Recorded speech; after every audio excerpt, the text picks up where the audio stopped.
we have to create the right vibe, you know, the energy, and everybody at the organization has to feel so privileged to be here. It's no other way.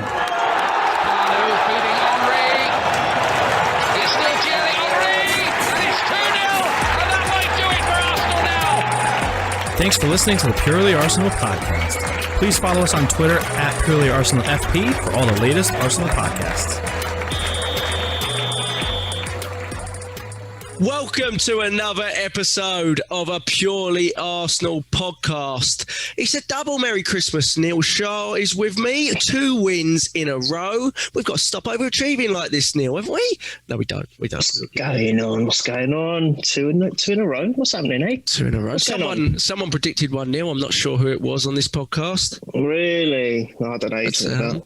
I said Saka because I didn't think he'd give the ball. You know, I said Saka was going to score. I thought he'd go alone, to be honest. Well, but he made the right decision. Got it right. Laca, Saka. Got it right. I thought I said Laca. I had to re-listen to it, but see, I only remember my predictions. James got one right, and I was like, "Well, are you sure about that? Let me check." James Johnstone with me as well. How you doing, James? Yeah, I'm good. No, I remember a couple of Christmases ago, I think the Spice Girls said 2 become 1. So I think one become 2. So we got the reversal. There we go. And I wouldn't say we've turned a corner yet. There's still a ways to go. We've had a really terrible run before this, but it's 2 wins on the bounce. Brighton are not an easy team to go to. I looked at their XG, which I don't like those stats really, but XG is expected goals. Have you seen it against the teams they've played against? They've out expected goals. Liverpool, Chelsea, Man United at home. So when I watched it and then I read a bit more on the stats, I had a little bit of a different perspective with it.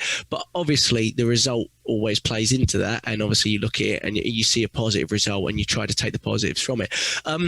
We were going to do, obviously, there's not a ton to talk about in the first half. So, James, in terms of the lineup, we all probably said the likelihood was, even though Neil and you said you want to keep the team the way it was, the likelihood was that our captain would come back in.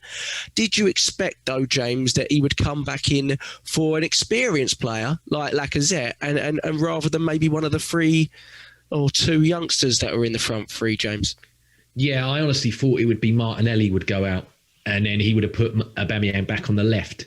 Because we talked before about how, you know, it's a bit unjust to drop Lacazette when he was on the run last time. And now he's back in, you know, somewhat of form. Even though it was a penalty, it's still, you know, he's still in good sort of goal scoring spirits.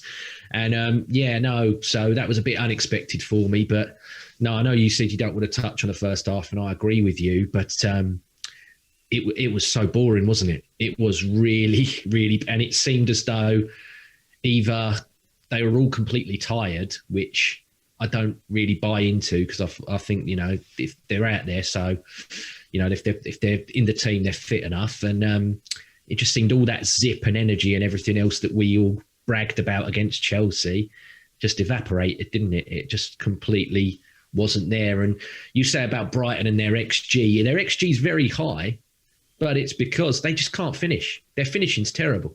If you remember their game against Man United, I think it was, didn't they hit the post like 6 times?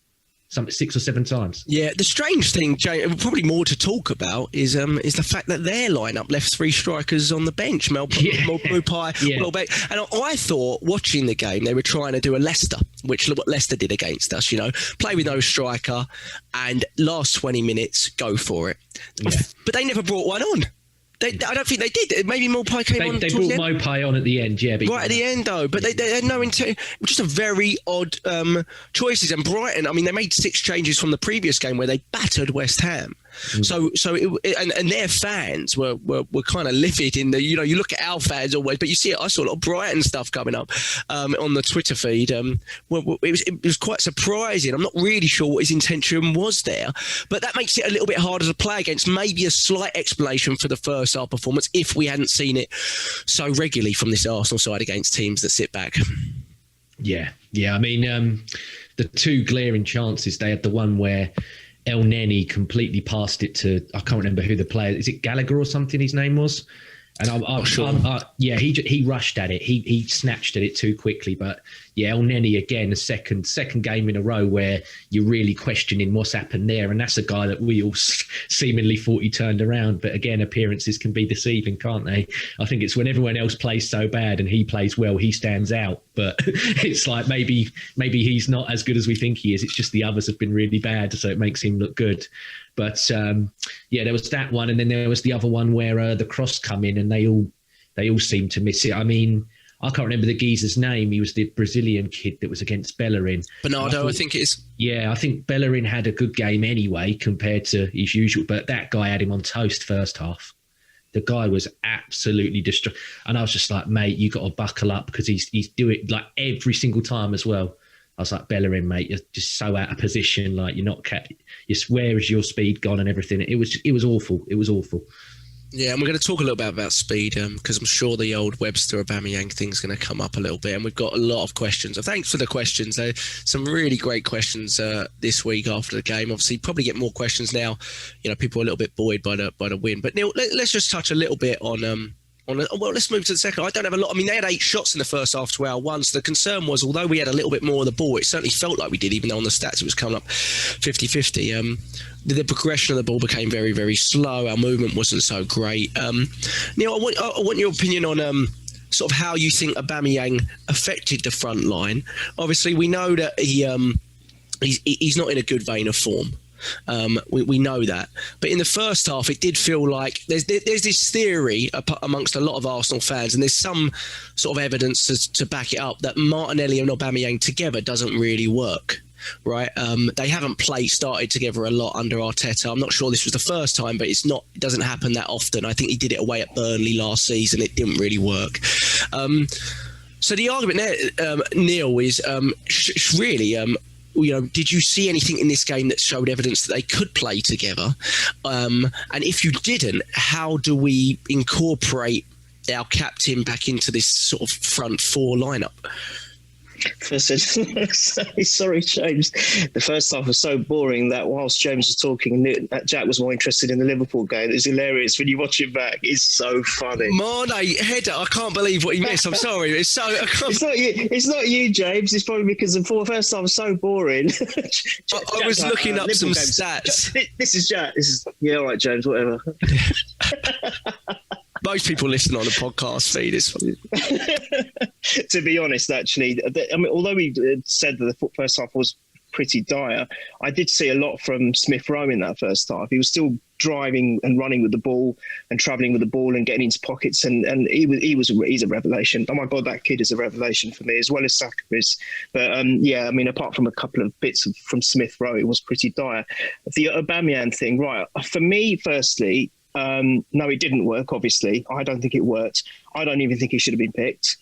I still go with the thoughts that James and I had said in the last pod, that I think they should stick with the same 11. I think, as did you. I think you early suggested potentially Niles. Now, that solves the El Neni problem for me. Stick Niles in instead of El Neni, to be honest, because I think Niles I don't think would be too bad in the midfield. Well, I think he'd do a better job than El Neni would. I think James maybe a little bit unfair on him. I think he was playing well. I don't know. He seems to have regressed again. I know we weren't playing very well collectively then, and he may have looked a bit better than everyone else. But I think he was playing some good football, to be fair. But at the moment, no. The last couple of games, I've not seen anything from El Neni that is encouraging. So play Niles. Then you can play Bellerin as well in the same team.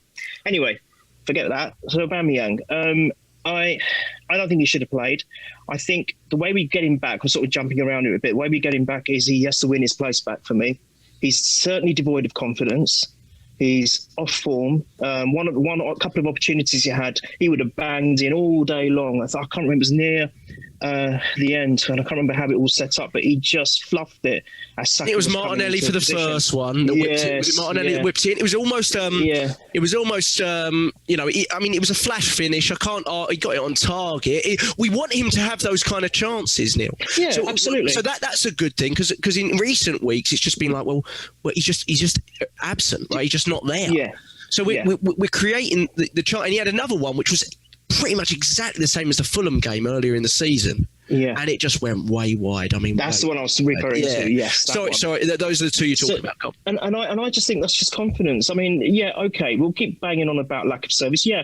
What the kids have added is they are moving forward. They're moving very fast. They're passing quicker. Their movement is quicker. They're more intelligent in their placement. And I think that's driving the other players on to do what they need to do. And now this is where the contradiction comes for me. They're talking about lack of service for these players, and that's why they've not been scoring.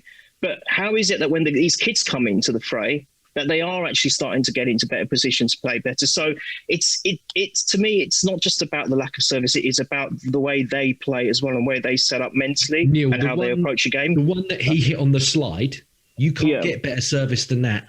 No, you can't. That is literally bread and butter service. And on Amazon, they were going on about, oh, what a great save. I'm like, no, he's literally kicked it straight down the keeper's throat. I'm like, that's not a great save. He's hit it straight at. The keeper didn't know nothing about it, James. Yeah, but it was a reflex. Yeah, but I'm like, you say about you cannot get crisper service than that. And he's still, and like you said, that is a goal that last season, I wouldn't even blink all day long. Back of the net. But some do you remember, James? Do you remember we were liking him to Henry? You said it, I think. I can't remember what it was, and you said it was like watching Henry when you knew he hadn't even scored yet, but you knew it was going to be in the back of the net. Mm-hmm. And we had that with Aubameyang. We had that confidence that he generated, that the fans would sit there thinking, that's a goal all day long, no problem. Yeah. Now it's the complete opposite. I think he needs to win his place back, Jack. That's how we reintegrate him. I don't think it's fair. It didn't work with Martinelli. Obviously, when he was substituted, Lacazette becomes a target man. It works well with Emil Smith-Rowe being in that position, being in that number 10 position and feeding the target man. I think even Giroud would have done a good job there with Emil Smith-Rowe, to be fair, because he's that target man. He can get into good positions and score, and he's got a good shot on him. But I don't think it works with Aubameyang as well. I think he shouldn't have started. I think he needs we were talking about merit in the last pod. He needs to win his place back by merit. It's just because he's the captain, just because he's got Aubameyang at the back of his shirt, it doesn't mean to say he automatically gets back in. And all right, maybe out of the three, Martinelli didn't play as well as he can do, but I know there's so much potential in that boy. He just needs to get one goal, and you just watch him progress from there. And he's hungry. You could see the way he was running. They were all three of them, all the youngsters, always driving forward with pace. And as I said, the movement was so good. They're off the ball movement, and they were intelligent with the way they were positioning. And Emil Smith-Rowe said on an interview afterwards, he said, we know each other so well, we get on off the pitch. And they said, how does that work on the pitch then? He goes, because we know each other so well, we know where we're going to be. I think he was trying to find the word of, it's like an instinct for them. They instinctively know. So I think Auba needs to win his place back, Jack. That's my opinion on it. The argument really is with Aubameyang, because if you think about the goal droughts Lacazette's gone through, but we've all sort of talked about the end of last season where Lacazette wasn't scoring a lot. We all really supported him because he was playing well. The argument is, if Aubameyang isn't prolific, what does he offer, right? And I always sort of say, I go through the great strikers of our sort of generation, right? Your Ian Wrights, Thierry Henry's, Robin van Persie's. Nicholas Anelka. I always thought they were great footballers as well, right? I've never, and I said this even last season when he was really prolific, I've never felt that Aubameyang's a great footballer. I've always just felt he's a really good finisher, but outside the box, he doesn't offer us a lot. So what is he offering us if he's not prolific? The reason I thought, the contract was a good idea, and a lot of us did, was because he's always been prolific. Like, he's literally always been prolific, and that is full credit to him. And to be honest, we've got him for 3 more years. We need to find a way of getting him back to being prolific. But the argument there, Neil, and I think Neil touches on it correctly, is when Laca's not prolific, or even sometimes when he is he's dropped. He's dropped. Whereas Aubameyang is just keep starting him as soon as he's fit. And I think the captaincy plays into that part, and also he's probably his last 3 years of being pretty consistent, it has played into that part. But like you said, it really you struggle because he's a low touch player. He's someone that just wants to a touch and finish. That's what he wants, and you don't really want him doing too much more than that. So everything has to work around him. And whereas Laca brings people into the game, it's almost like Aubameyang is relying on others to bring him into it, and that's the difference, and we saw that. I think we saw that. It was great to see that he got into the positions to get the chances, but you just see that he's really not firing and he's not on form, right? And it worked out. Great, James, because he brought on Lacazette, keeping Aubameyang on the pitch, gave Martinelli's legs a little bit of a break because we're going to need him for the upcoming run, and obviously he's just come back from injury. Well, I mean, let's touch on Lacazette. I said in the last podcast that I think he's going to be the most vital player in our next 6 months because he's due a contract from us or someone else. His age is his last contract, and I think we're going to see a different type of Lacazette with a number 10 behind him. The goal, though, mate, I mean, you can't talk about the goal without talking about our young, little chilly Messi that we've got running down the right wing. Just the way, I know that player he's going against, I forget the name, he's a big lad, he's not super fast, but he's running with the ball, James. And the argument there is, would you see that from someone like Willian or Pepe? I don't think you would. It's what we bought him for, but I don't think you would. He's playing again in another newish position, and he's just showing everyone how it's done. I mean, I don't think you can put a price on a 19-year-old that can play in what's 4 positions. And it's all made from him, James. Yeah, I mean, it's Rob Holding passing it out the back to him as well. That Rob Holding that can't play out from the back. Rob Holding, you got to remember that he's not very, did it against Chelsea as well because he can't pass, can he? Rob Holding, that mate, all this. Oh, my defenders need to pass. I remember in the day if they could win headers and keep clean sheets, that's all that mattered. But no, they got to pass now. Your goalkeeper's got to pass as well now. You can't just make saves and everything. It's got to learn to pass. Fucking joke, absolute joke. But no, in terms of the Ealing Messi, oh bloody hell! Like what a run from, and I mean that guy who's the fullback for them. If he breaks his leg, he's using ladders as crutches, isn't he? I've never seen a fullback so tall in all my life. He's absolutely, and he's a fullback. He's huge. Massive, really big bloke. I thought the modern day fullbacks had to be mobile and Burn. His name's Burn. Burn. Burn. I'm like, how tall are you, mate? I'm like, you are ridiculous. Maybe it's one of them where it's like one of his strides are like 4 of any other man, so that's why they play him at fullback. Maybe it's. And you saw that, but Saka's still going away for him, and he's just flying. Yeah. And then in terms of Lacazette, 21 seconds in. It's what we said in the last podcast, still in the box, the guy's deadly. And what was it? One little touch, bang in the corner. Thank you. Stick it in. Good night. God bless. It's a brilliant little goal for him. And again, it just makes him, that little bit better and everything else. But no, what you said's 100% true. If we're going to persist with these young players, which I hope we do, once I think they're back in full training on Thursday, the bad eggs, as I like to call them. But, if the bad eggs do come back, then you lose all of this. But Lacazette at the moment is the better player down the middle because of what you've said that he will hold the ball up and bring the others in. Aubameyang, I'm sorry, people might go, oh, we're being harsh here. I've never seen Aubameyang hold the ball up like Lacazette can and bring other people. I mean, Aubameyang's best partner for getting goals is Lacazette and that was when he was on the left because Lacazette was holding it up.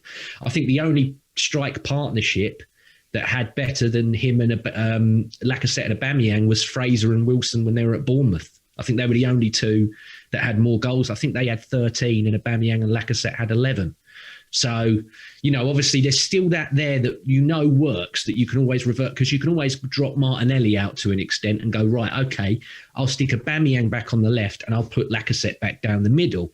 However, at the moment, and again, it comes back to this whole, what Neil said on merit, I think dropping Martinelli is incredibly harsh. And I think dropping Lacazette's incredibly harsh as well. And it's a case of, at the moment, we're on this good little patch of form. All right, it's 2 games. Let's not, I'm not going, we're going to win the league. I'm not getting overly carried away. But you don't change your winning team. I know you've got questions later on that we'll add in because people are asking about the back 4. They're asking about, everything else. You don't change it. If you found a formula, whether it's by hook or by crook, like Melvin said last podcast, you stick with it because at the moment it's winning. And if we go to West Brom at the weekend, if the games are all still going ahead, I know you want to talk about that later, and he completely changes it and somehow we lose there, he's going to just put himself up for more and more. He's at the moment, he's got a lot less slander, Mikel Arteta, than he has done for a couple of weeks. If anything, I think Lampard's under more pressure than him now. Because if you were saying who's next in the sack race, James, everyone was going Mikel Arteta is. But he's about third or fourth away from him. Yeah. And credit to him for we're not turned the corner yet, but 2 wins is important. And the Laca thing he did, in fairness, he came out at the end of the game and he said, Laca had a little bit of a sore back. That's why I couldn't start him. But there's history here. We had 3 games in the first part of the season where he scored 3 goals. He unnecessarily dropped him for me against the weakest team in the league at home. There was no need to do that. If you've got someone that's prolific, keep playing them. There's evidence to suggest Lacazette can be pretty prolific if you play him through that. He scored 16 goals in the Premier League in Emery's first season and won the Player of the Season award for the club. That's pretty prolific. I mean, we take that again from a number 9. Do you know what I mean? Giroud didn't get much more than that when he was playing number 9. So I think you're right. I just think we don't have another type of player like him. No, I don't think we have anyone else that can play that role. I don't think he's perfect. No matter what, even if he scored 20 goals from now to the end of the season, I'd still sell him in the summer. I'd still sell him because I don't think we should reward people for 6 months of goodness when we've, and he's at the right age to sell, and that would only help. And we should be looking at 22 to 26-year-olds to fill that role and give us more legs. But I probably still, we've got someone with similar capabilities to Lacazette, but he's on his way out the door. He's on his way out as well, yeah. And he's young, and no matter how good Balogun is, you'd expect an experienced head somewhere above him, and that guy isn't Aubameyang. He's not that type of player. It's still a big argument to say where does Aubameyang fit, left or central. A lot of people don't. You'll get a 50-50 answer from Arsenal fans with that. So I mean, but the good thing, Neil, was that we created a lot more from literally the first second of the second half, and we've got a question on why that happens, and I've got a little bit of a theory on it, but nothing too concrete because we've seen it for a large part of the time, even under Arteta, where best part of our game is 45 minutes to 65 minutes for some reason. That's where we create most of our chances. But I did feel Smith-Rowe was really the key to, obviously, Saka, unbelievable for the goal. I don't think we can say much more. I had a great debate on Twitter about, whether you can put him in that elite bracket of youngsters, and someone was saying, you can't do that yet. I think he's been involved in about 33% of our goals in the Premier League this season so far. He's played left wing back for about 50% of those games. So I just think you've got to take into context also where he's been playing and the type of team that he's been playing in, right? A very dysfunctional team. Who were the last players to get 15 assists in a calendar year in his first proper full? Is that what he's got? Is it 15 assists in a calendar year? And again, a lot of those games are from left wing back, James. I mean, exactly. But I'm trying to think of who else did we have that's young that come through that registered double digits in assists for. I'm scrambling my head. And again, no one can really give me the answer on, okay, elite players, you talk your Mbappe. I'm not putting him in the Haaland. I think he's just so different. I mean, he's just so versatile. And I think he's demonstrated incredible consistency amongst a team that's on its worst start in 45, 50 years. I think that's what's really incredible to me. If you're this consistent in this, how might you be in a team that's functioning relatively well? Because he's pretty much proven that even when we're terrible, look, watch the Southampton game, we're awful, but he still creates something out of nothing. And that's what's quite amazing to me. Neil, Smith-Rowe, I know you touched on him a little bit, but, there's a lot of people talking, we're going to get the January transfer window and talking about having to fill that position. There was an argument 2-3 weeks ago that Smith-Rowe was probably going to be put out on loan because of lack of game time and things like that. I mean, now that would seem absolutely ludicrous, but I just want to get your opinion. It's his first start in a year for the club, first team in Premier League, because he started against Everton under Freddie Ljungberg, injuries, etc. But he just... he just fills those spaces. I think his potential is huge, Neil, to be honest, in that position, given his age and how little he's played. What would you think? Yeah, absolutely. I think he's a very intelligent player as well. He's fast. He's powerful. I think he can run with the ball, and he gets into the right positions, and he's inspirational for me. The way Saka has been an inspiration. The way Saka has held this very poor team together, like the way you just described, I think he's going to be of a similar ilk for me. And if you've got two players of like that in the same team, well, the last two games have shown it, hasn't it? It's them two that have spearheaded, in my opinion, both the wins in the last two games. Very different games. We were completely different against Chelsea, very dynamic against Chelsea, very aggressive. This one, more so in the second half, very, very different in the first half, I felt. I'm not quite sure. You said you got a theory about why it changed in the second half, but I think it might be a combination of Arteta maybe saying something and giving them maybe a little bit more freedom. Smith-Rowe alluded to that a little bit. Yeah, that's it. And I just think, good credit for the kid. You know, he's so young. He's taken. This is what I like to see. When a kid has got potential, sometimes we see them come along and we say, yeah, they've got a chance, and it just doesn't quite work out for them. We get disappointed for them more than anything because we know they've got it when we see it in maybe a League Cup game or a Europa game or even some reserve games, and you think, God, this guy's going to be amazing, and then they come in and not so great. But he's taken his chance, straight away, pretty much straight away. And I just think that by running into pockets, creating those options, helping Lacazette do what Lacazette needs to do when he came on, I just think he's amazing. And I thought he was a bright spark. I mean, if we look at the first half, I remember there were some instances where it was Smith-Rowe that was doing most of anything that was creative. It wasn't much, but anything that was, he was behind most of it. So I think he's going to be a great foil for Saka. Both him and Smith-Rowe are going to be great to help us go forward and have that drive and energy that we've been so lacking over the last few months. I cannot see them they can't be dropped. The only way that I might drop or would want to see Smith-Rowe drop is just to give him a bit of a rest, but for no other reason, not for footballing reasons, just for him to recover. Because obviously he's so new to this. Yeah. That's the only reason. And I think you only do that when maybe he starts in a game, if we take control of it and we know that, we're not going to drop points, maybe then take him off, bench him or sub him or something. But I think at the moment, the way that the team has been playing of late and the way that we have changed these last two games with these players, for me, none of them can be dropped. I think James was correct. We just can't, because if we do that, it changes the dynamic. I think it changed. The first half was different because of Aubameyang's presence. I really believe that was a big part of it. If he'd started with Lacazette, if it stayed exactly the same as he did with Chelsea, I think we would have seen a different first half in that game. Personally, I might be wrong. It's easy to blame it now, isn't it? When after it's happened, but I just think you have to stick with players of the Smith-Rowes and even Martinelli. I mean, as I said, I don't think he was great against Brighton, but I think he's got bags of potential. He just needs a goal and he'll be firing and off and away. The problem with Smith, what Smith-Rowe is doing is he's tried a lot of options there, and none of them have remotely worked as effectively as Smith-Rowe. And I don't necessarily even think Smith-Rowe has played to the level that he believes he can or knows he can. Like, I watched him against Chelsea and I was like, well, he wasn't amazing against Chelsea. He just always was in the space that you wanted him to be in. He was the connection between the midfield and the strikers that we lacked.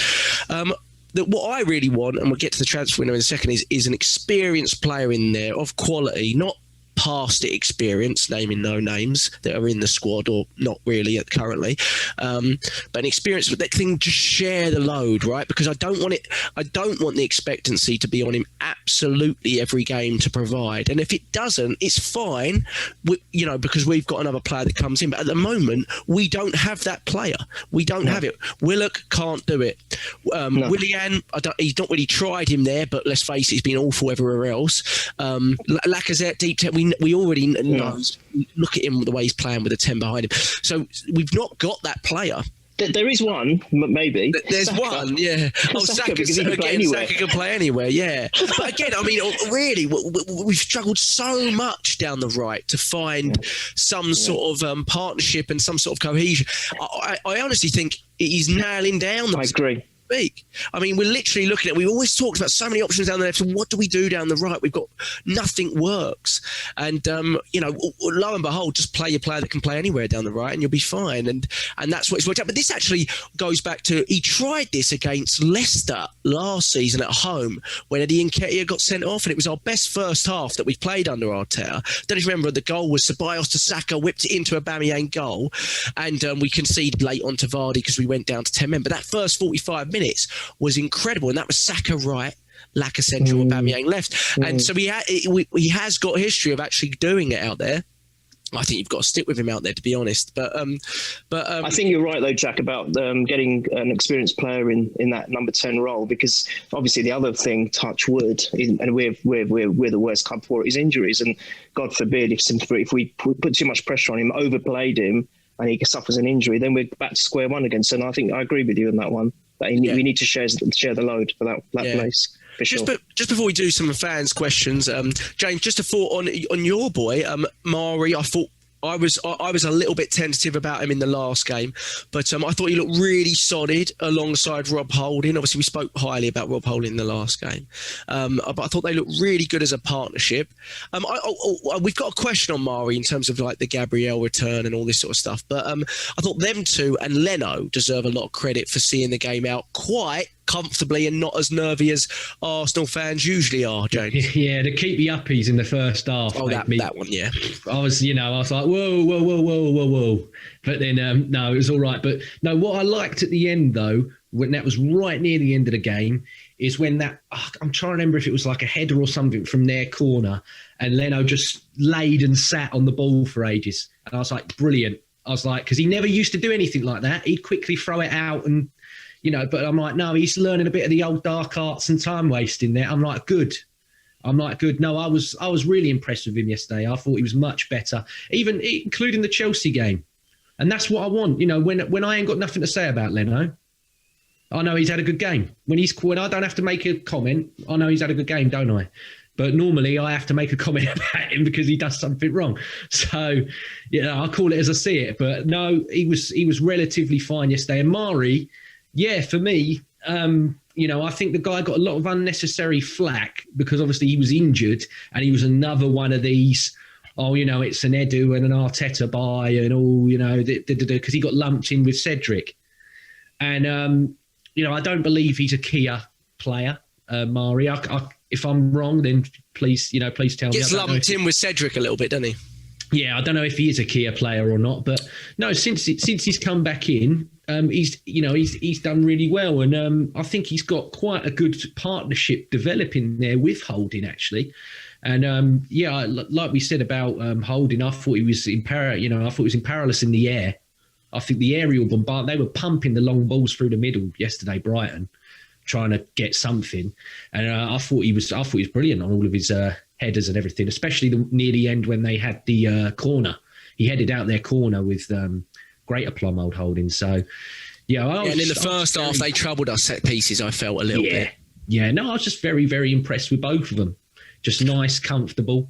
All right, perfect. Yeah, I agree with you. And I thought Leno again was other than that little moment, I thought he was really good and he was fantastic against Chelsea, obviously. So, and I really like that. And obviously, he's going back to the place of his injury and things like that. So mentally, that's a good moment for him as well to sort of see that out and get a clean sheet, which we're not really used to in recent weeks, which is really, really good. But we have a lot of fans. I don't know if I'm going to be able to sort of link them. There's a lot on Aubameyang. So let's start with the Aubameyang ones, but I might read out a couple first and we'll answer them collectively, Neil. MK Army 46. Is that Chris, Neil? That is Chris. I've seen and heard a few people harping on about dropping Aubameyang for West Brom. Not sure if this is wise or not. Surely he needs matches as well as training to get back on the boil. That's his opinion. Let's see what else other people are saying. When will Ash _Gallagher, also a top man.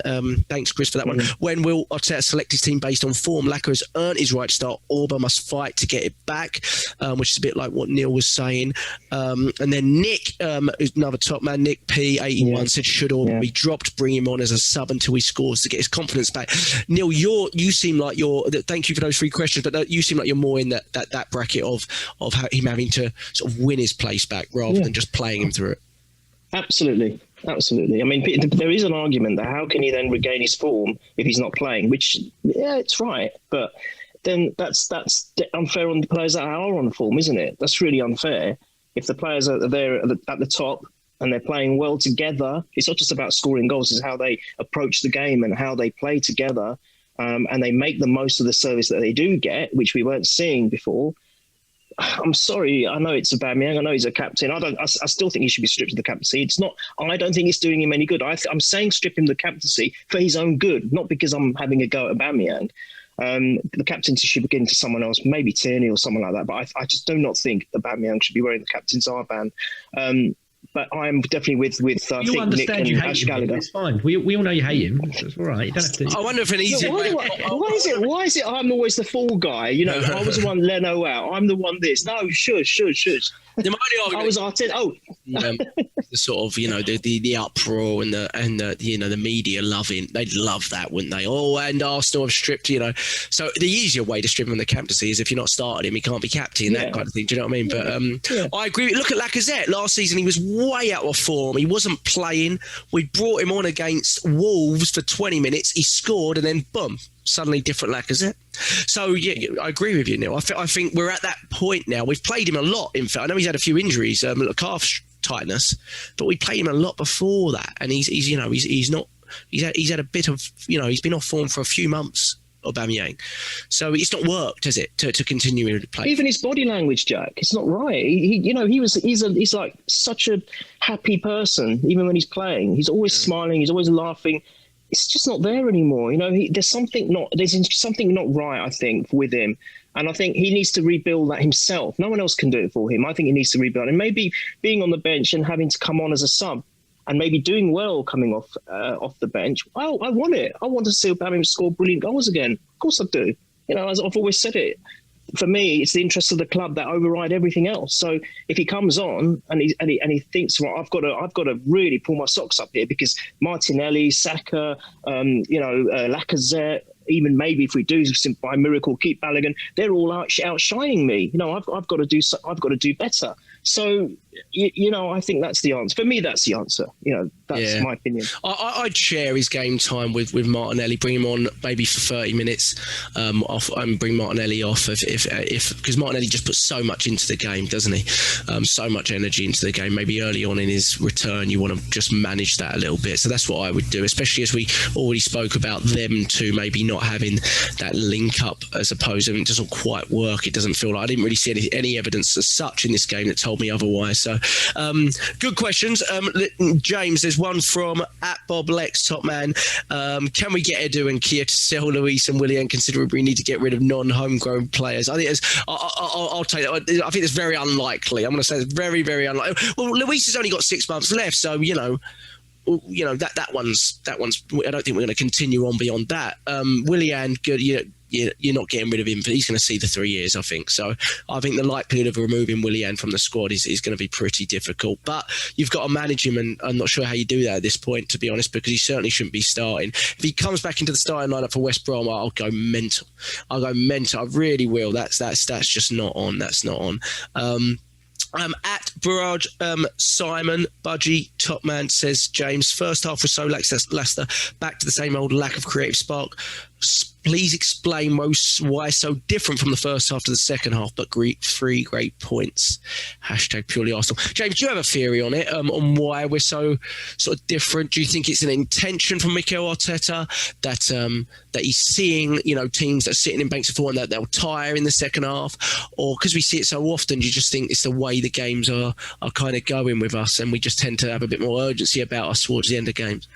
Yeah, it's really difficult. I mean, I think for a couple of years, we've not had it where we've played a full 90 minutes. It's always been, we're really good either in the first half or we're really bad in the second half. And I mean, we used to have it under Emery where if at half time he didn't like something, he was like, well, I'm taking two of you off now at half time. Like he would sub two straight away, wouldn't he? He just didn't care. He just took them off straight away. So, yeah, it's very difficult. It's a good question. I don't know. It's really hard to answer. It just maybe he does say maybe he does have something to say at half time that we're not privy to, and it does, you know, wake him up a bit or whatever. Or maybe now some of them, you know, take it a bit more on themselves. I mean, like you said earlier, that run by Saka, that's not being done by Willian. You know, that's not being done by Pepe. And I still like Pepe, but Pepe's going to cut in, come back. Do you know what I mean? He's not going to just run straight with the ball, take on that man and everything else. Direct with purpose, yeah. Yeah. So, I don't know. Maybe it's a bit more of a case of he was like, right, okay, look, it's 0-0. Just settle in, play your game. And like what you said Smith-Rowe alluded to, just express yourself a bit, express and impose. Like impose yourself a bit more on the game, because it was very cagey and tentative, I thought, in the first half. If I can use football cliches, it was a bit like okay, but where's this tempo that we had against Chelsea? And I don't know, maybe it was because the Chelsea game was another where it's against what they class as the big six that come out and play a bit, and it was a derby as well.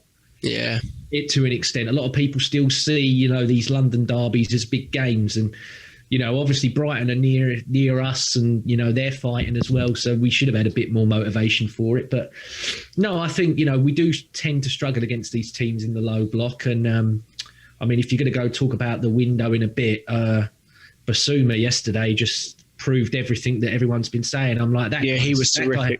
That guy's immense. Chuck him next to Thomas Partey. If we're not going to put Maitland-Niles there, chuck him next to him, and we'll climb up the table. We'll swim up the table. Let's hope Brighton go down and we can get him on the cheap, eh? Well, I think they might have to sell him now. I think the guy's ready, and then also got to remember he's ex-Lille. So, there you go. Welcome to Arsenal. I didn't realise. Lille are becoming the Southampton club. Arsenal's, Liverpool, in a way. We just seem to be. No, he looked very good on the ball, and he's very athletic, and his recovery speed's obviously. He sits a bit deeper, doesn't he? But certainly looked like a proper sort of defensive midfielder at times, and he's great in the challenge. I was watching him quite closely yesterday. I thought he was really impressive. But sorry, that was Bob Lex's question, wasn't it? Yeah. Again, that was Budgie, but Barrage Simon. Sorry, I don't know with that. I wonder if it's the intent of the coach a little bit. We saw this a lot under Emery, whether they're a little bit more cautious about conceding early, so that's why they play a little bit more cautious. But I just think they get frustrated when we don't move the ball fast. We play a lot around in our own half, and I just think sometimes our ability to create movement maybe is a little bit thwarted by teams that they've got a lot more energy early on to just stay with their men, and you find those pocket of spaces a little bit later in games, don't you? But at 11, I could never pronounce it. At 11, Kagagalo, 72 million. Top man always asks questions. Have we all made peace and accepted that Pepe is no good, Neil? And if we're serious as a club, we'll sell him to the first bidder this summer window. I've not made quite peace with that yet. What about you? No, not yet. Not yet. But he's got a problem, Neil. Because No. Because sorry to interrupt you, but like Willian's not fit, or he's not in the squad, and he still can't get in the team. So he's got a problem in that sense, in the fact that the coach doesn't really trust him. Well, that's part of the problem. You're right. I think it's because he's not had enough game time. You said it yourself, Jack. You said you got to play someone like Pepe a lot, and Willian just was not allowing that to happen. Not Willian's fault. It's the person who picks him, but. If he can get around that, I mean, I think we have found our solution on the right with Saka, to be fair. I thought he was great on that side. He's great anywhere, but I think he's done that. But then that means Pepe's going to have a problem now with Saka, Willian, and potentially Nelson if we don't put him out for loan. So and Martinelli being back on the other side. Yeah, it's a really tough conundrum. Back in the day, we would think this is great. It's a great headache for the manager to have all these options, but I think when a player is struggling, you've got to manage the player correctly, and I'm not ready to be done with him. I think the price we paid for him now is ridiculous. It does look ridiculous, but that's not the player's fault. You can't blame the player for that. He doesn't put a price on himself. Maybe that has got to him as well. The fact that he is arguably our most expensive player, and he's expected to do well, and that's the extra pressure you don't need as a player, especially when you're not getting enough time on the pitch. So you got a combination of those things. I think I would like to persevere with him. I think they're still good in the player. I think he scores some great goals. I think he's got to get used to dropping that trickery part of the game out of him a little bit and be, as James was alluding to, be a bit more Saka-esque, be a bit more direct, because he probably can do it.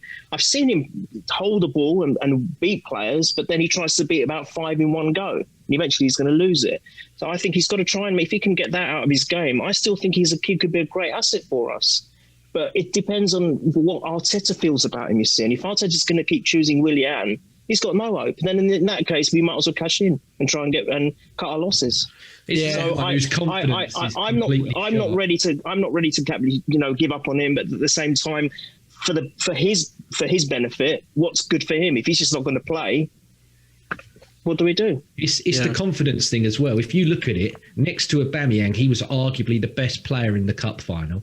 So he's probably thinking after that, well, this is my position. You know, I've got this right side berth for weeks on end. And then we go and sign somebody at 32 years old on a ridiculously long contract. I hate to keep going back to it. So Pepe's probably looking at it going, oh, well, he clearly don't like me.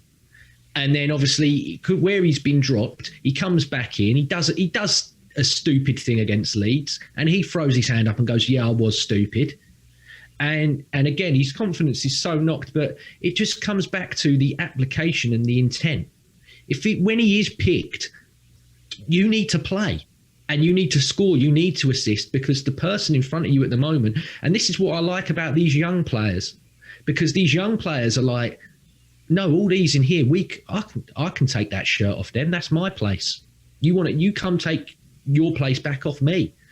Because, I mean, Smith-Rowe, for all that he might be worried that we might be buying a midfielder in January, he's still going to go, well, even if you do buy one, this is mine at the moment. I ain't getting this up. The argument there is, what does it mean when we get to the transfer window? I'm not sure what it means for someone like Joe Willock, but we'll get to that. Yeah, that's the thing is that there's other younger players that are getting in that aren't putting like I said, the application and the intent isn't there. So if it's not there, then you're not in. Do you know? This is the thing, is that we've always had this with Arsenal where it's a bit too nice, and it is now without trying to sound vulgar, it is nut cutting time, because you've said these next 2 windows, this is the big time, and more have to go than have to come in. Yeah, well, that's for sure. We have to get rid of a lot more. I mean, they're not doing great per se, but Wolves have a very, very small little unit of players. And that's the sort of, you only really want 25. We're the opposite. Yeah, we got too many. We got far too many, and it's a case now of if you want to be in and you want to stay in, then you've got to play, because we can't carry these passengers anymore, because that's what a lot of them are. They are passengers, and I like Pepe, but if it means Pepe has to go, Pepe has to go. Because problem is, what do you get for him at this point? Maybe half of what you paid, but if you're lucky, yeah, you cut your losses. Yeah, it is really difficult. Oh, we're making a loss on him regardless. Yeah, I don't think any. There is no way he's ever going for an equivalent money or profit. I don't think anything can be sort of. I don't think that won't be sort of thought about until at the very earliest of summer anyway. So we'll discuss the January transfer window and then see how he does. But Stevie_B7 asked 2 questions. One, a moment to appreciate Leno. He said he thinks he's been fantastic of late, and we agree. We mentioned that. I do think he's been really, really good, especially in the last 2 games when he, towards the end of the game against Chelsea, really kept us in it. Fantastic penalty saving. This game, I thought it was pretty much faultless, to be honest, and made some good saves. Look, a couple of low ones at the near post I remember in this game, and very good, very, very good, Leno. And it's really good to see him, on that type of form, because we need him. We're going to need him. We still concede too many shots for my liking, so we need him. But Stevie_B7 also talks about, Hector is tragic defensively, he says. Thoughts on Ainsley Maitland-Niles ahead of Hector at right back. We've also discussed this. James mentions that Niles is, you don't really trust him in a back 4. And whether we do or not, it's evident that Mikel Arteta doesn't trust him in a back 4. What I would truthfully say, for sort of the short term or long term future, I don't believe the right back that we want is at the club. To be honest, I believe the right back's probably at the team we played yesterday, who wasn't playing. I'd love Lamptey. He played the first game I saw him was when Chelsea, I think they beat us 2-1 with Lampard, one of Arteta's first games, and he came on for like 20 minutes. And I was like, who is this kid?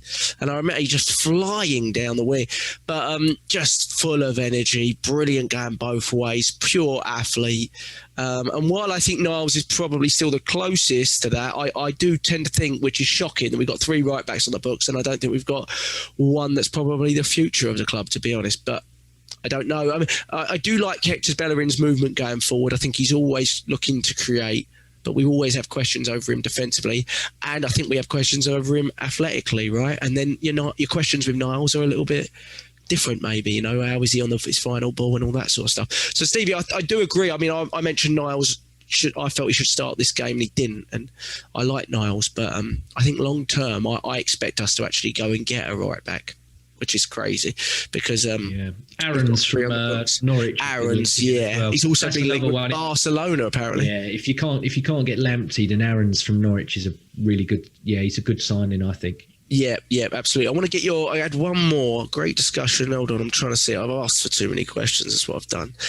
What do you think we should do with Auba? And what do you think? Kyle Foley also asked, should we have sold Auba in the summer? And I mean, in hindsight, you wonder. But the question I always have with Aubameyang is it a confidence thing? This was We Never Learn, the Texas Gooner, top man as well, said, what do you think we should do with Auba? What do you think Arteta will do? Currently, he's not the best option at left wing or centre forward, and that's won us 2 matches on the trot, and we agree with that, which is why we felt he should play his way back or have to fight for his way back into the team. But in terms of where he's at, in terms of is it a form thing or is he falling off a cliff? I actually am a little more worried with that because he's never really struck me as a confidence player, Aubameyang. We saw his sort of drop off in speed yesterday against Webster, who is not fast. So you worry about did anyone see the Fernando Torres moment when it happened? I don't really recall thinking that was going to happen when he went to Chelsea. Do you know what I mean? You wonder. Sometimes players do just dive, don't they? They just fall off the cliff. I don't necessarily think it's just him, Jack. I think there's a lot of them in there that went from that high of winning the cup and then the Community Shield, regardless if you want to say it's a trophy or not. And all of them, because I was like, how do you drop off mentally from having that in August to in October being as bad? And it was, I mean, we're still sort of in there anyway to an extent. But, we're sat here going, we got 6 pointers against Burnley. We got 6 pointers against Brighton. And that was like, how does a collective group drop off all like that? Because surely you got to motivate each other and everything. But it comes back to what I think Neil said as well is that he's not enjoying the game. So I don't know if just his life at the moment isn't good off the pitch and his life on the pitch isn't good either. So they're just both, negative. And I don't know, it just seems like he's in an absolute slump. I don't know if it's the burden of the money is too much for it. He's never had that big of a contract before, or this is the last contract he's ever going to have. Or maybe it's positioning where the club are. Maybe, that could be a factor too. He sees it, he looks at the league, goes, there's nothing in it for us this season. Well, when he did the video and he was having the calls with Wrighty and everybody else, he was convinced to sign because of the way the club was going. And maybe he looked at it and went, bloody hell, I've committed my life to a team that are playing, 6 pointers against Brighton and Burnley. Yeah. But maybe he's thinking never have bloody signed it. So what I also think shouldn't be forgotten, if this is a turning corner moment, and we're not there yet, but if it is who brought us out of the slump, because it wasn't it was some of the senior players, right? We talk about Holding and Leno and Xhaka to a certain degree, in fairness, and Laca.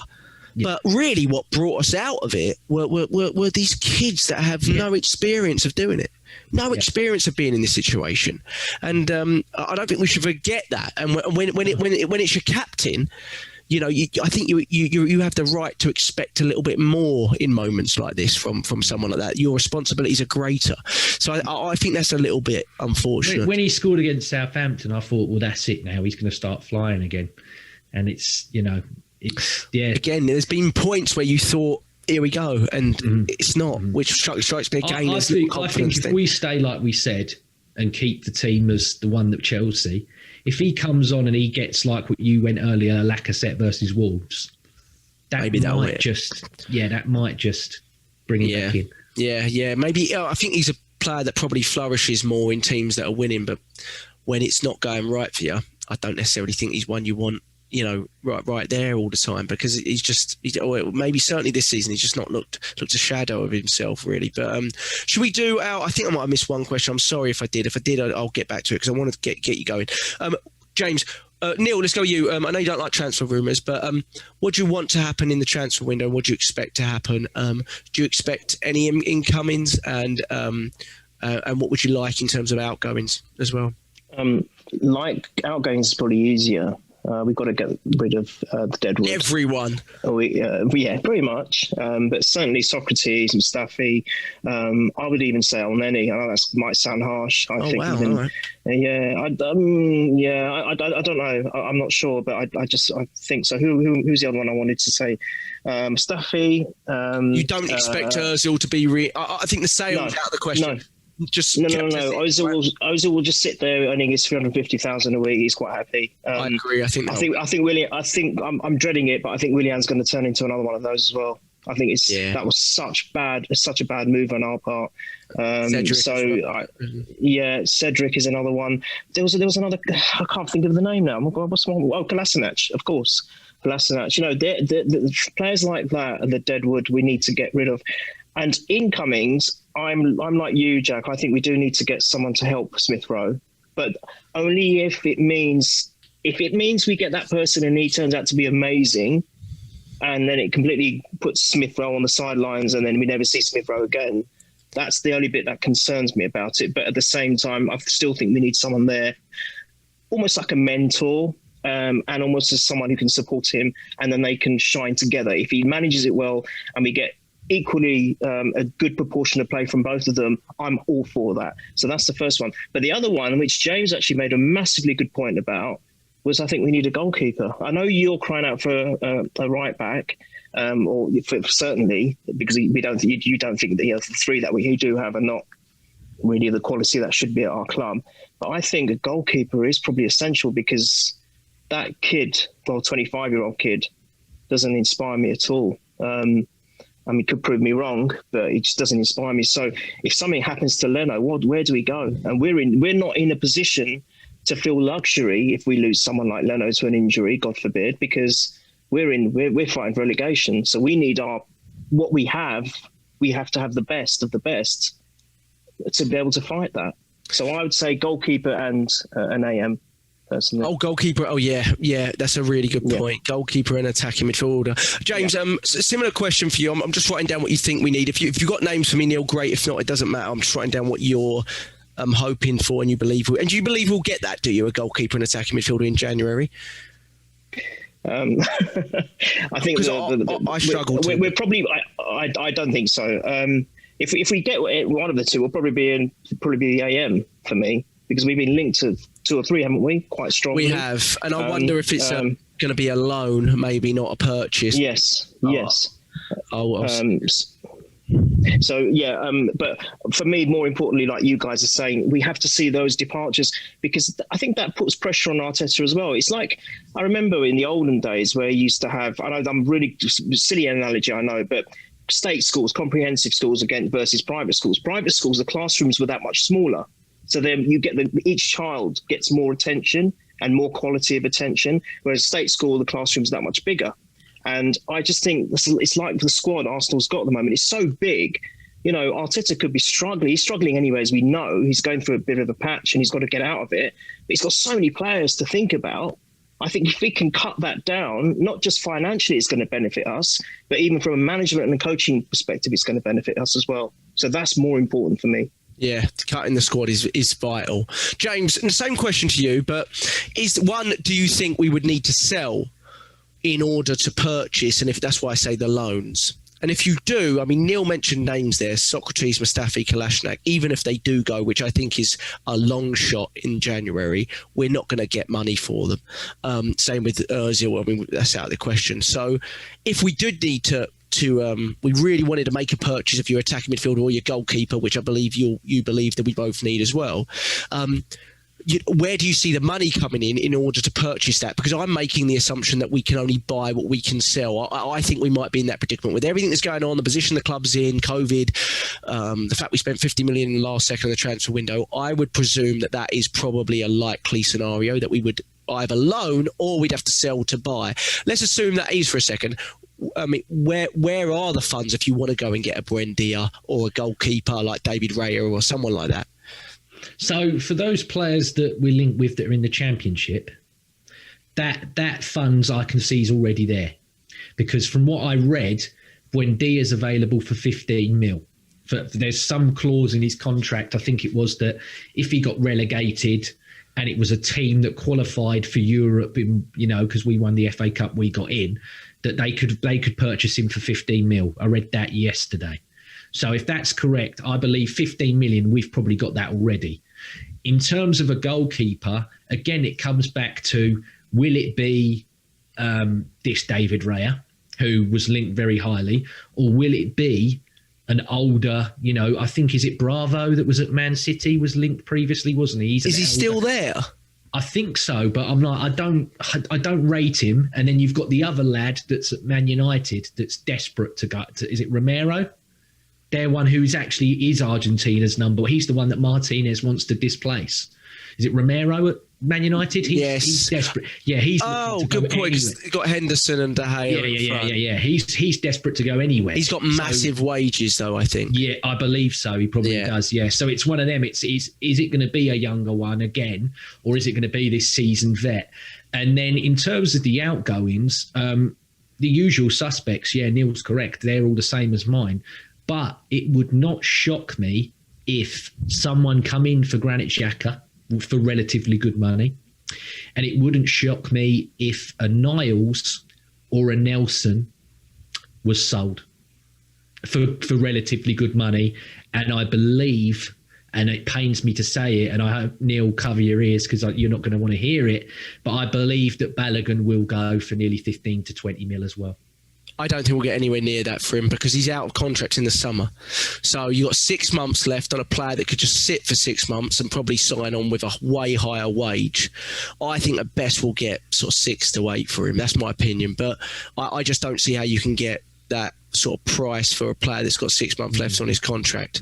He might just sit. He could very well just sit on it. He's not going to stay. There's no way he's going to stay. So he could very well just sit on it. I don't want Niles or, Nelson I'm still, up in the air with. But if he did go without seeing more of him, I would feel there's something there where I'm like, well, did he really get a fair crack? But yeah, it would not shock me if someone did come in for Niles or a Nelson or whoever. Yeah. I think there's a lot of clubs that, we haven't even, I don't really want to even mention it, but with everything that's going on top of, Brexit's going to impact all of this as well. You don't even know what that's going to do in terms of the freedom of movement and everything now for all these certain players. I think a lot of people are going to go, let's look domestically, because there are a lot of good young players and English players, even British players to an extent in this league. And it'll be a case of buy the British, because all this other work that's going to be entail signing players from abroad now is going to be such a vast different way of what it used to be. It won't just be as cut and paste as it was before. There's going to be so many added loopholes with what is going through in 2 days. It's January the 1st, isn't it? It starts apparently. Yeah, exactly. Yeah, January 1st. If this, we might just have a transfer window podcast if the season gets halted, but I don't think the season. I wish I was more clued up on the political landscape of it. I apologise. I can't give the listeners more. No, it's fine. Even the politicians I've zoned it out because it's been 5 years. It's been 5 long crap years of it. If you got a politician on here, they'd be more clueless than us with what's going on. Yeah. So don't worry about it. You might have to give your friend, your mate Fabrizio's doing the rounds on. There we go. Me and him in January, we're like that. Invite him on, man. He'd probably say yes. You might have to go. Should we get him on here? Shall we? He'd love to come on here, wouldn't he? God, he's big time. Yeah, he'll do it. He'll probably do it. He's done the rounds. I've seen him 3 times today. Yeah, if we start getting linked to, A, B, C, D, then I'll get him on here and see what he says. So, James, do you expect, obviously you said you think we have to, what do you expect? Do you expect the number 10 to arrive and a goalkeeper or not? I think that I'm going to say 2 come in.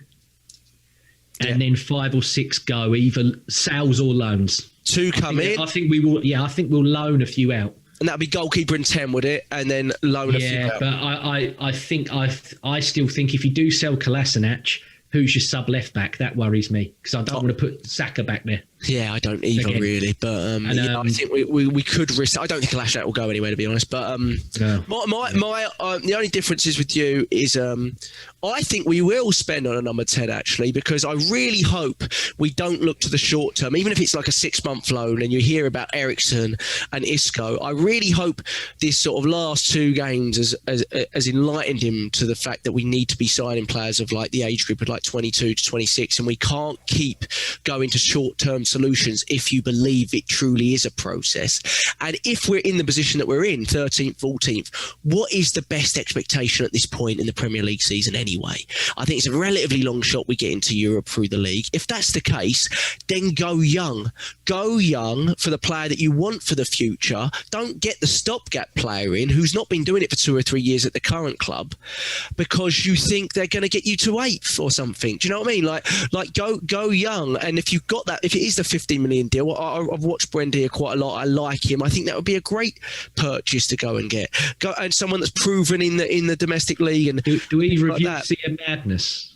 No. Either of you think that there's going to be one that just comes complete near the end out of like 30, 40 mil like Ale or something like that? Just someone just like, no, where the hell did that come from? No, I don't. I mean, I see one maybe purchase of that price if we sell someone.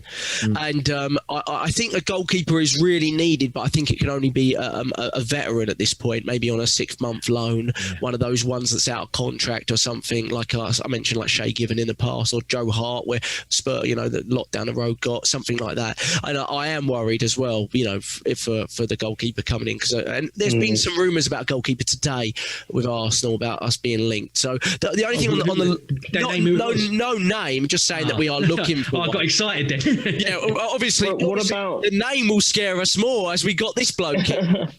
If we get the AM, as you're saying, then Willock surely alone? That's what I wanted to mention as well. I actually think, like you, 5 or 6 will go out, or maybe 3 or 4 will go out on loan or sale.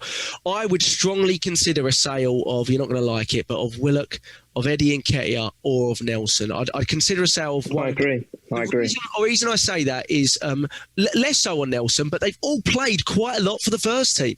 They've all got about, between them 100+ games for the first team. These are players that play. There's value there. I mean, if you sold Willock and Eddie, you could get 20, 25 million for the pair of them plus, right? I think. And I don't think we should sell both, but Willock's one to look at because Smith-Rowe really, he showed me more in 2 games than I've seen in Willock in 44 last season. And that's no offence to Willock, but that's truly the case. Like, I know he's done okay in Europa League games, but let's face it, it's not the same. I also think Callum Chambers might be up for a possible loan out. I really do, because Saliba is one that we expect to be loaned out. There's one I think that's probably a given. I know James mentions maybe we do something in January, maybe bring him back in, but I think he's a good chance at least. I'd expect one of those or 2 of those 3 youngsters to possibly go out. Balogun possibly. Yesterday of Eddie on loan to Brighton for a period of time and Lamptey. And I was just like, do you know what? If giving him to someone like a Brighton gets you a top tier player in of the likes of Lamptey, then I would be like, see you later, Nketiah. Yeah.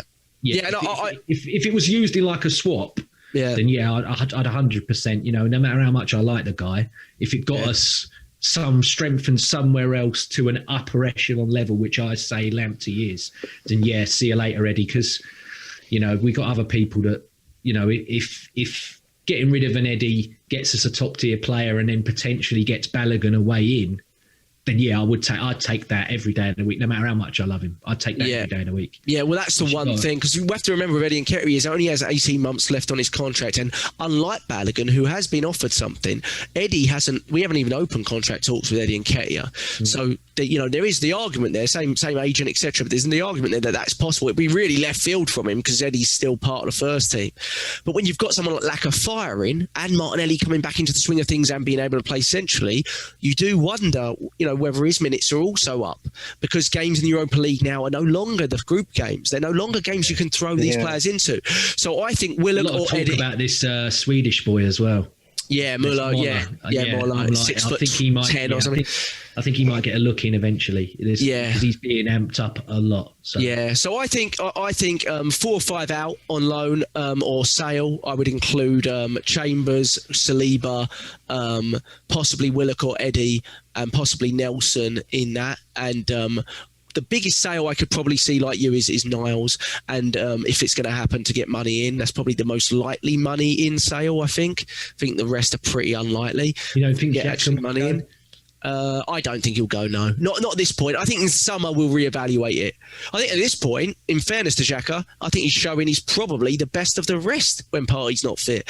And maybe he is. Maybe we don't know. Maybe he doesn't play when Partey comes back in because they haven't played together that much. But did Chambers used to play? Chambers could play midfield, couldn't he?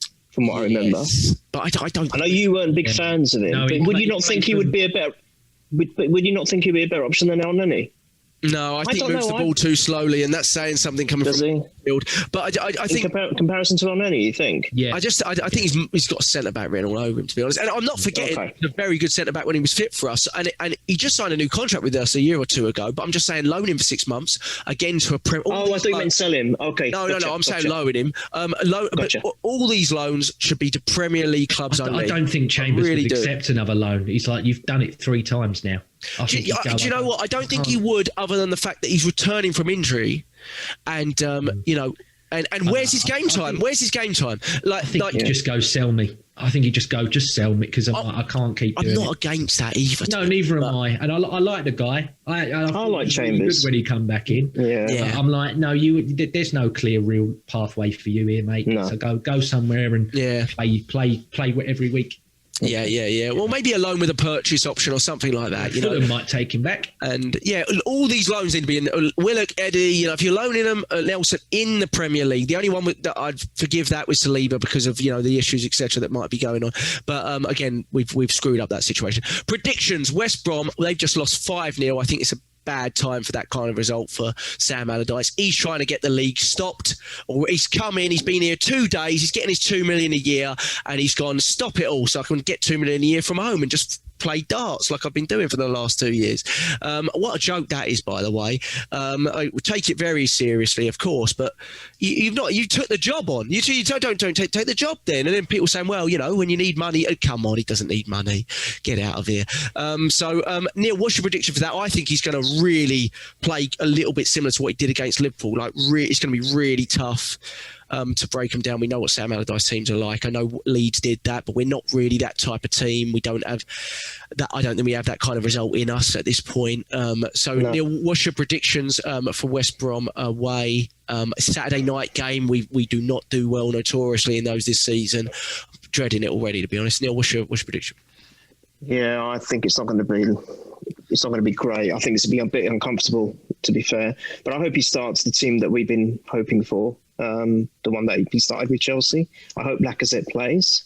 Then I think we've got a good chance. And so I'm really going to be conservative. I'm actually going to go for a 1-0, and I think that's going to be a penalty. And I think it'll be Lacazette. Loss or a draw. You said a win. Okay, Lacazette penalty.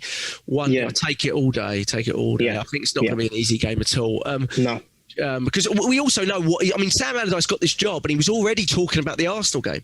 He didn't mention hates us. He hates us, Jack. He despises us. And you guarantee he probably didn't even talk about the Leeds game. He went, this is all about Arsenal, guys, on the weekend.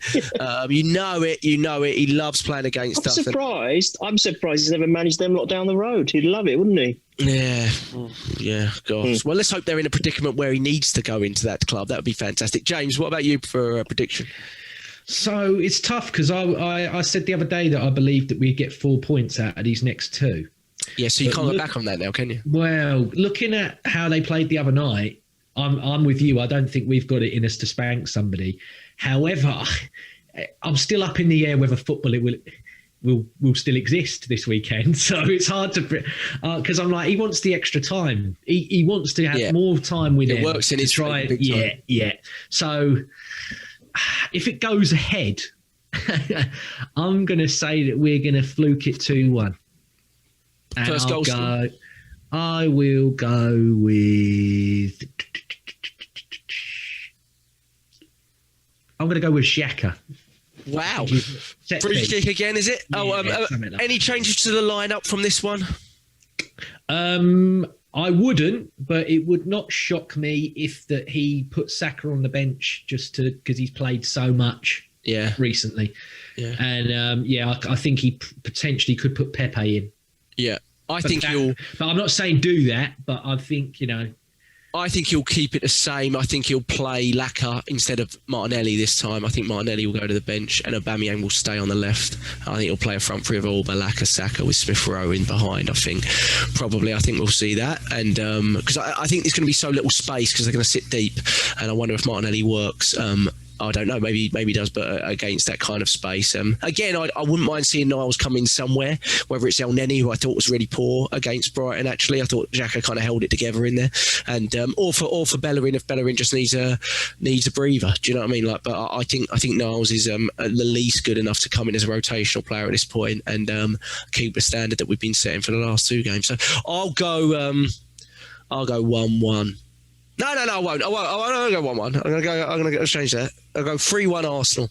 3-1 Arsenal. Ooh, and I'd love to see it. What? I thought hang on a minute. I thought 1-1, but it was only the 75th minute, and then we got two late ones because we brought Martinelli on. So I'll go 3-1 Arsenal. But this is you. Hang on. No. Well, I've got to be positive at some point, Neil. Holy shit! It's my New Year's resolution. Wait. How many years have we been doing these pods? 4 years? 5 years? I know. You? 3-1? Yeah. What have you eaten? Have you eaten a carrot or something? Have you eaten Bellerin's food? Lettuce, perhaps. What's going on? Yeah. I'll go 3-1, Lacazette. Become the new you, Neil. Yeah, that's it. He has. Holy shit, I can't believe it. Unbelievable. I'm in shock. I thought he was going to go 1-0 loss. 3 trophies, but the quad's on. Come on. Oh my God. 3-1. No, I said, no, hang on. Wait. I was including the Community Shield in that quad. Was the Community Shield in your quad? Sorry. Yes, sorry, so I was technically right. So technically, we still need to win the Premier League this season from 13. Come on, it's mathematically still So possible. the way Liverpool playing, anything's possible. But what was the score? Was it 0-0? Nil. Wow. Wow. Not good. Man, you top the league if they win their game in hand or joint top. Oh my God. Can wow. you believe that? God, imagine Jan Age of Fjortov now. Oh God. What's an amazing season? What a weird season. Yeah, what the worst title race in years this is. Everyone's rubbish. Yeah, we're still 13th. Forget it. I'm not going to go into it. 3-1, Lacazette.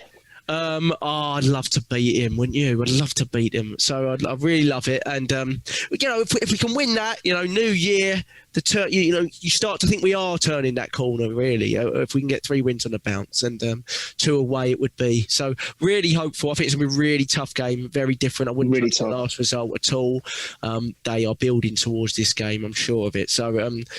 Boy, it's been brilliant. Got to keep the heads because they're going to kick 7 lumps of shit out of all of us. Yeah. That's why you don't want your nice, fragile players on there. Yeah, that's why I'd rotate Bellerin out.